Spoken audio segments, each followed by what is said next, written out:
Hi everyone. Welcome to my talk, Bring Your Own Module and Enjoy the Ride. It will be covering DLL hijacking and proxying, basically how it works under the hood, and we'll also check it from the defensive side.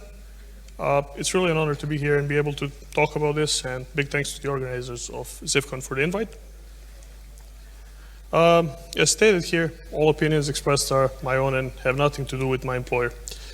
And also, I don't claim any ownership of this technique, and these are just my thoughts on the topic, so they might be inaccurate to some extent, and in that case, I welcome any critical questions and thoughts as they help me learn and improve. The agenda for today is as follows. So we'll quickly check why it's still interesting for attackers, more advanced and less advanced ones, and red teamers. We'll quickly go some basics of dynamic link libraries just to get familiar with how they work, and after that we'll see how we can hijack them and proxy them. From that point we'll check how far we can go with proxying, and we'll see what I mean by that in a bit. And after that we'll compare it to the DLL proxying and classic injection. We'll wrap it up with some detections and a very simple trick I call disappearing proxy. But before all that, a quick introduction. My name is Stefan Đurašković, and I'm currently a member of a small but a very amazing red team, of a very large enterprise, and there I mostly work on defense, evasion, and covert operation in Windows. My earlier background includes some system administration and web application pen testing. Oh, okay, sorry. My background includes some web application pen testing and sysadmining. And before I joined the red team, so my dream job, I was a member of the same organization's blue team. So overall, it was a fun path. And that kind of brings us to why. Why is this still kind of relevant and interesting to talk about? It's because threat actors are doing it for more than 20 years, and they're actively doing it even today. More advanced and even less advanced ones are bringing their own modules, and these are just some of the examples that caught my eye. Basically, in the first case, the module that was used by SolarWinds application was backdoored by a threat actor, and in the second case, the dropper was actually dropping the legit Windows Defender, that's an older version of Windows Defender that would sideload the MPSVC DLL, which was actually the re-eval loader. And also, another very good reason comes from the fact that it's very hard to detect and basically distinguish from legit activities from both analyst perspective and automation, because once the DLL is basically written to the disk, all it needs to do is just wait there and sit for a process to start and actually load it in its memory space. And once that happens, all malicious callbacks are actually coming from the, now, let's say, backdoor process. And eventually, if an alert comes in and investigation starts, people will be looking at the process, not at the module itself. So for us with siblings, that was kind of familiar. And because we're talking about all that, let's quickly go over some basics of dynamic link libraries, just to know what we're bringing in this case. Dynamic link libraries are Microsoft's way of basically sharing and reusing code between applications, and they're of typical format that you would accept, of portable executable format that you would expect. They are portable executables that basically have a typical format, some headers, some sections, like text section, which contain the executable data, our data section, and data section with the initialized variables and all these things. What else? They also have import and export address table, and both are very important, but for the proxying purposes, we'll mostly be focusing on the export address table, and we'll see why that's in a bit. And finally, they are, Microsoft calls them the application extensions. So they're not really like, they provide additional functionalities to the main module. The main exe loads them to get some additional functionalities from them. And Since we were talking about the import and export address tables, here are just some snippets of both for version DLL. And I'm not going to be going too much into detail. I'm just going to say what I keep in mind when I deal with these structures. In the first case, the import address table is just a list of functions that are imported from another module and used by this one. And the export address table is basically a list of functions that are exported by the module. They're exported by their function names and ordinals, which is basically their number, like first, second, fifth, whatever. And that's so that the loader eventually can easily look them up, basically resolve their addresses, and basically make a correction in the import address table of the loading module. To make all this a bit clearer, we'll also see how the loading process actually works. There are a couple of steps. The loader starts by searching for a module by a specific name. Once it finds it, it checks its headers and determines the size, the architecture, and after that, it basically allocates some space in the memory space of the process, and then maps the DLL in that memory space. After that, it performs reallocations because, well, DLL is probably not going to be loaded in its preferred base address, so it needs to be reallocated so that everything aligns nice in memory. And after it's done with that, it will go ahead and load the dependencies. So it will basically just check the import address table of the loaded module. It will see the list of functions that it's importing and the modules from where they're imported. So it will go ahead and just find them, load them. So basically repeat the first couple of steps. After that, it will bind the imports. Essentially, it's going to resolve the addresses of the functions that are used by the application and make those corrections in the import address table of the loading modules. And finally, it's going to call DLL main to just let the DLL itself initialize. And for DLL hijacking and proxying, we're going to be using the first step in this chain, which is the finding the DLL. So let's see how the loader does that. Here's a list of locations and basically the order in which the loader checks them. So apart from the modules that are already in memory and the modules that are stored under the known DLL's registry key, the loader will check these 6 locations from top to bottom. It will search for a module of a particular name, and if it finds it, it will load it from that location.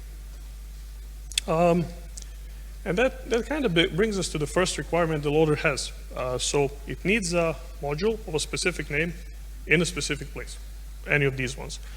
And that's where basically the hijacking comes in and proxying later.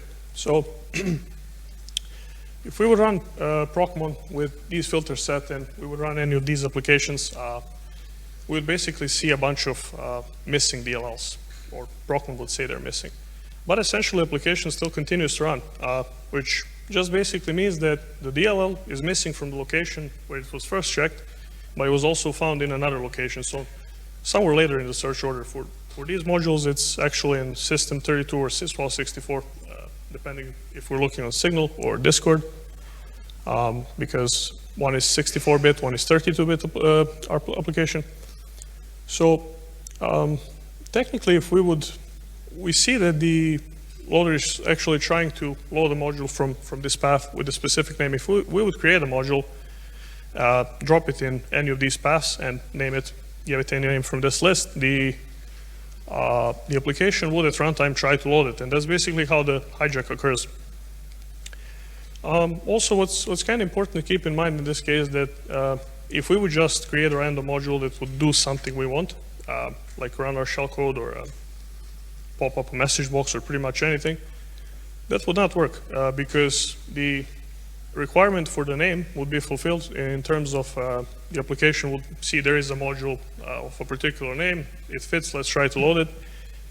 But it wouldn't work because we previously said that the DLLs are actually application extensions, so the loader has some expectations from the module it loads.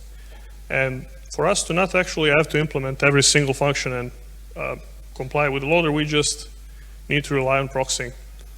And I kind of find the proxying easiest to explain in a practical example.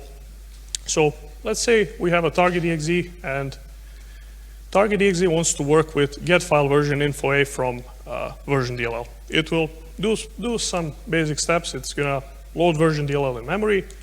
After that, it's going to walk through its export address table, parse it, finds the functions it needs, and it's going to resolve it. Fine, the function is there ready to be used. And that's perfectly fine in cases where you have actually a physical address of the function, so where the function itself is implemented in the module. In some cases, like ver language name A, the function is not implemented in the module, it just has a pointer to another module where the function actually is implemented. So the loader will actually have to repeat the steps, so it will try to find that module. It will try, if it's not already in memory, it's going to load it, and it's going to go through its export address table, find the function it needs. This is a very good feature from the perspective of maintaining backwards compatibility, because let's say we have a module A and module B, some functionality is implemented in module A, and we decide to, for some reason, move it to module B.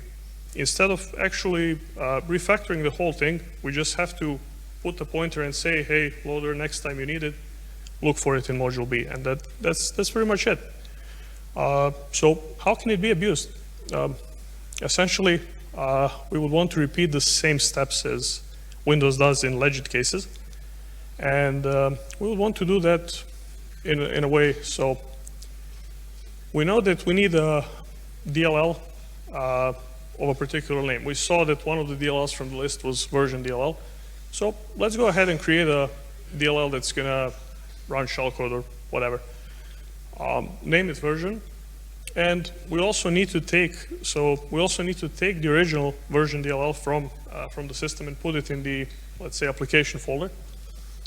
And we need to make sure that our version DLL that's going to be loaded has all the functionalities that original version has. And instead of actually implementing every single function, we basically just put a bunch of pointers in the export address table. So when the process starts, it loads version, it sees that, hey, all the functions, we don't have any, but they're going to be in another module, in this case, VerDLL. So the loader will then try to reach for VerDLL and actually load it, resolve all the functions. With this, we basically achieve two things. We were able to get our, in this case, malicious module running in memory of a process. And we also were able to keep the process running without breaking anything, because process eventually found what it needs and it continued to run business as usual. So for proxying, for us to work, we need to focus on kind of two things. First one is we need to make sure our exports are actually pointing to a module and to those functions, and that's kind of easy to do with the pragma comment directives, or we basically define it in the def file. And the second thing that's a bit more trickier is we have to deal with DLL main.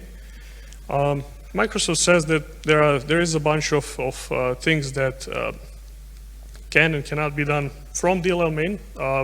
There's a small amount of things that can safely be done from DLL main because of the potential of deadlocks. But they also say that we can potentially create a thread as long as we don't synchronize it with other threads. So we're basically doing that here. We created a small function that's going to just pop up a message box, and we are going to call it from our DLL main in case where the DLL is loaded. So that's pretty much it for our proof of concept. And when we set the stage, just by dropping the version DLL, our message box proxy, and VerDLL in the signal directory, we run the signal, and yeah, we see a bunch of pop-ups, which is fine. We also see that Procmon is not really complaining about it because both version and VerDLL are successfully loaded. And this kind of proves that our code is working, but how far can we actually go with it? And when I initially started to play around with DLL proxying, I was just going through Procmon output, and I saw that Procmon shows that Signal is using a create file to actually start, open, and read and load the module. So essentially, as we can see here, and Microsoft documentation says that both load library and create file can actually work with full paths. In this case, it's a full path to another folder, in this case, system32. But will it also work in case of full path to another share, SMB or WebDAV? Let's find out. So the idea is essentially this. In the application directory, we drop a proxy module whose exports address table is pointing to a module that's hosted on an external share, maybe SMB or WebDAV. So when the Discord starts, it sees the first module. It says, OK, we're going to try to load it. The export address table is actually pointing to version X that's hosted on the remote share. And that version X has like a, let's say in this case, C2 shellcode or whatever we decide to put in it. So the module, the Discord is actually going to try to go there and load that from the external share. But that also leaves us with the need for for the full circle to be completed, because we need to make sure that our exports from version X DLL are actually giving the Discord what it needs. So to implement that, we would just basically provide the path to local version DLL. So the Discord goes to one place, sees it's not there, goes to another place, sees it's not there, but in the third place, maybe I try that, and it finds all the functionalities it needs locally on the disk, while we still have our 2 additional modules loaded in memory. And in case of SMB, it's pretty straightforward to do. We actually need to provide a path to a module hosted on the SMB share, so we need to give a full path. We also need to host the module, obviously. And yeah, for these tests, I was using the PIM packet, but Sharp web server also ran good in a couple of tests. And once we actually compile the proxy module with these exports, we drop it in the Discord app directory. When we're on Discord, we see our message boxes popping up. On the attacker side, we see SMB authentication, and after not so much, we see a Cobalt Strike beacon coming back. Pretty cool, right?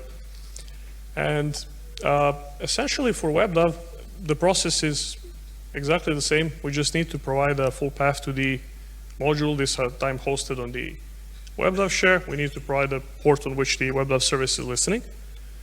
So we do that through add port, and again, we host it, but this time on a WebDAV share. Essentially the same thing. So once again, we run it, we drop the proxy module, we run Discord. This time we again see message boxes, which is a good initial sign. And on the attacker side, we see WebDAV traffic, some requests, and finally again, a callback, which is good, kind of expected. But in both cases, SMB and WebDAV, the version X module is exactly the same, so there's no differences between the cases. It just exports the functions from, shows that the exports are now pointing to the module in syswall64. And what else? Yeah, we basically put our, in this case, I'm saying encrypted shellcode, because when I started to work on this for bypassing the defender, it was enough if we just reverse the bytes, reverse the order of bytes, so that the defender doesn't really recognize the shellcode initially. But after some time, it actually started picking up on it, so I had to implement like a full AES encryption for that. We instruct the compiler to put our shellcode in the text section of the module, so bundle it with the rest of the executable code. And we're also talking about a new thread. So we basically create a, we basically call the runme function from version X DLL once it's loaded, and we run that function in a separate thread. And that function only does just a couple of things. It checks if a beacon is already running on the host, and if not, it basically changes the permissions of the beacon section, of the RAR shellcode section, to page execute read write, so it can decrypt it. after decryption, it changes it back to read and execute, which is a normal text section permission. And if it all goes well, it just runs the shellcode. And a couple of things to consider for these use cases. In case of WebDAV, so the web client service might not be actually running by default, so we need to find a way to start it. And it's very good if we're running in a high integrity level and we can actually just run the service. But when that's not the case, I did some research, and there was a really cool project called WebDAV Delivery by Arnox. And that project basically taught me a lot about WebDAV. One of the things that we'll see later is how we can, basically taken from that project, how we can force start the WebDAV service from medium integrity. And also the DLL that's pulled from a WebDAV share is going to be cached locally. So it's going to be cached under service profiles, local service subdata, TFS stuff folder there. And if we want to avoid leaving any traces, we actually have to remove that manually. In SMB case, depending on the operating system which we're operating on, guest access will probably be disabled if we're not talking about Windows 10 Home or Windows 10 Pro. That can kind of be circumvented with setting up a proper share with a username and password. And also, in contrast to WebDAV, the module that's going to be loaded through this is actually not going to be cached anywhere. So it's going to be loaded directly. But also we'll have a outbound SMB traffic, which is something to look for if you're a defender, and potentially even block it if it's not already. And I basically started with some early research. I did not have too much time to tinker about it, but SMB over quick looks like a potential future candidate and something that may come up in the future. So yeah, to conclude this for now, we are basically able to, under right circumstances, load and execute modules from different directories or even different shares. We can even force the application to load multiple modules, and we just need to make sure that the application actually finds what it needs at the end of that redirection chain. And since we're this whole time talking about running our code in the memory space of another process, let's compare the DLL proxying with just plain classic vanilla injection. For this part of the talk, I decided to go with the message box shellcode because C2 shellcode is usually reflectively loaded. It's going to run from there are some additional memory allocations and writing performed for the, let's say, the final implant shellcode, and the location from which that shellcode would be running would be basically selected by the reflective loader. We can potentially manipulate that with hooking the functions that the loader uses, or writing our own reflective DLL reflective loader. But for the sake of simplicity, I went with the basic message box shellcode from MSF Venom, and here it's bundled in the text section. So basically, backed on disk, looks like a regular normal text section, nothing really odd. It's bundled with the rest of the executable code from the module. And as we've seen earlier when I detailed the version X, we will be creating a new thread to run the shellcode. And in this case, in the first case, it's going to be a shellcode thread with the thread ID of 4012. The start address is going to be pointing somewhere in our module, to let's say some offset in our module. And as we can see here, the thread stack is showing the functions that are called by the shellcode itself, in the order they're called, and the offsets are actually marking the return addresses of them. If we want to make that a bit more legit in memory, we can actually export the runme function, and then we get the start address looking a bit like this. Both are perfectly legit. Both look relatively legit because, as we saw previously, everything is backed by a physical DLL on disk.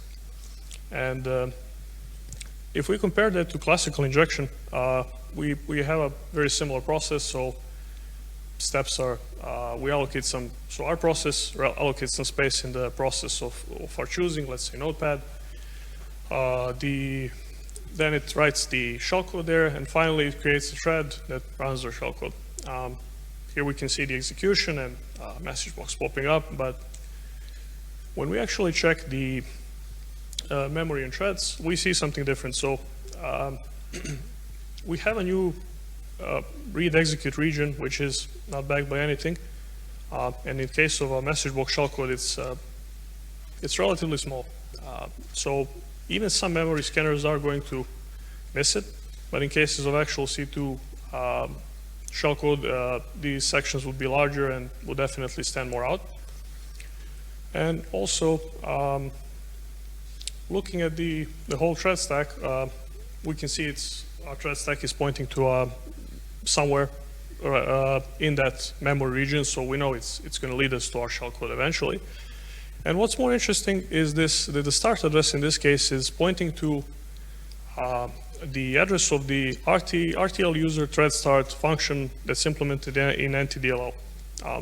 This is a solid indicator that the thread was actually created from a remote process, and lately I noticed that there are some EDRs that are actually picking up on it. So they're not complaining about writing to a remote process, they're not complaining about memory allocation, but they're very, very loud when we actually try to create a thread that's going to run the shellcode.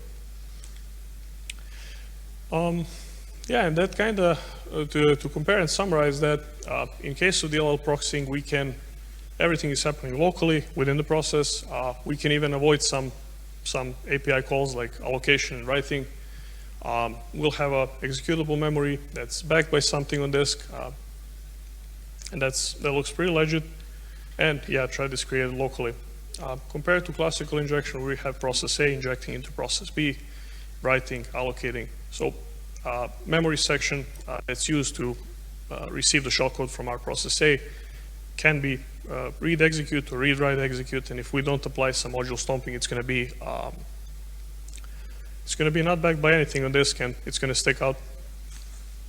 And finally, process, if we're not using some other technique like thread hijack or a APC injection or something like that, the thread that's running the shellcode is going to be noticeable that it's created from a remote process. And all these indicators kind of led us to detections. There are many things that can be combined to write relatively robust and precise detections and avoid the number of false positives, but I'm going to try to stick to only two things that are, in my opinion, mostly important to relevant to DLL hijacking and proxying, and not other behaviors that will result as exploitation of this, let's say, issue. And the first one is obviously file writing. So the core issue lies in the attacker's ability to actually write a module to a place where the location will load it from, where the application will load it from.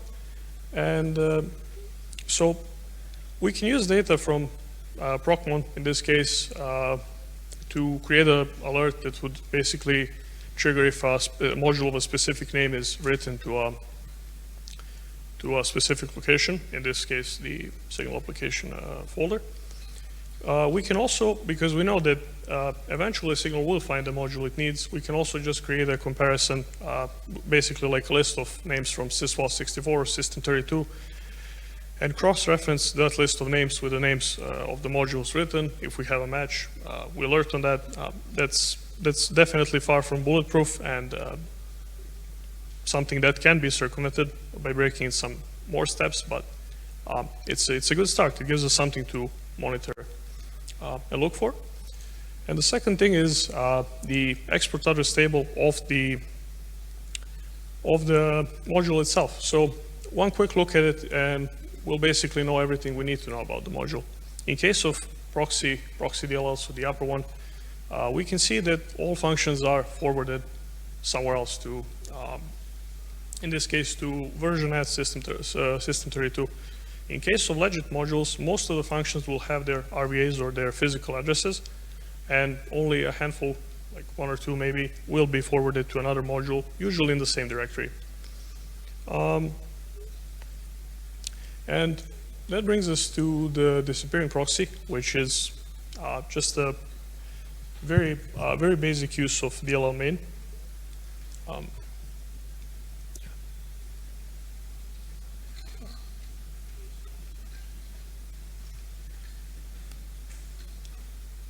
Okay, that's not really.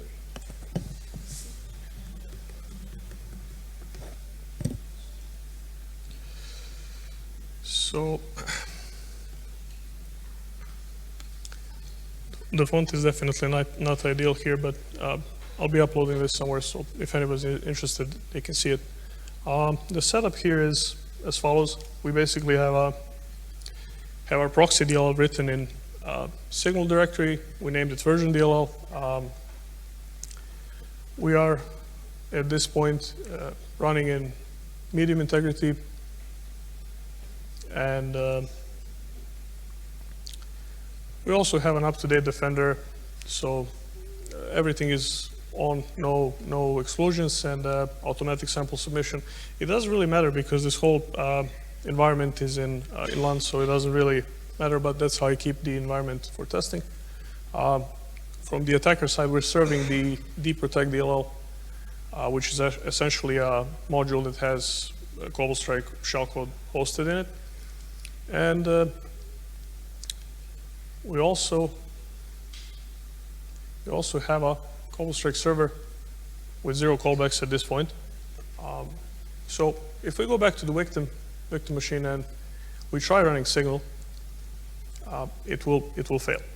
And it will fail because the service we need, in this case WebDAV service, is not really running. And instead of elevating privileges and moving to generating more events, I basically just use this handy trick, one-liner, to actually push start the WebDAV service. And as you can see, the web client service is now running. So we should be successful. And at this point, keep an eye out on version DLL. So what happens when it's actually loaded, when a signal runs. So, and it's gone. We go back to our attacker host. We see some WebDAV traffic, and the dprotect was actually retrieved. And we see a callback from Cobblestrike, which is a pretty good thing if you're a red teamer. Actually, I'm going to run some commands here just to actually prove that we can execute some code on the endpoint. And we'll go quickly back to Process Hacker to inspect the loaded modules in Signal. We're interested in 2 modules, actually 3, but 2 in this case. The first one is dprotect, and it's actually loaded from a remote share, as we can see here. It's clearly shown. And the second one, so the version DLL, we only have one version DLL, and it's from System 32. So what happened with our module? Any guesses? It just basically renamed itself at runtime to MZDLL. And yeah, we can see here that it's actually the masqueraded module loaded from the MZDLL. When we exit Signal gracefully, so without any forcing, the MZ will return itself to version DLL in this case. And yeah, we have the command execution. So going back to the slides, the disappearing proxy is essentially nothing more than one API call, just in the right place. It's a move file call. Basically, we are providing a full path to our module, and we're naming it to MZDLL, and it's all wrapped in switcheroo and switchback. So those functions are basically called in 2 cases. In first case, the switcheroo, so the renaming from version DLL to MZDLL, is called when the proxy DLL is actually loaded, so when the signal starts and loads version DLL.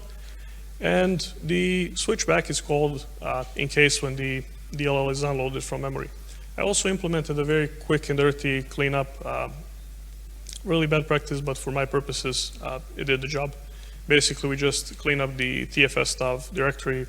We remove all the DLLs from there that will be cached. And I guess that's all for me.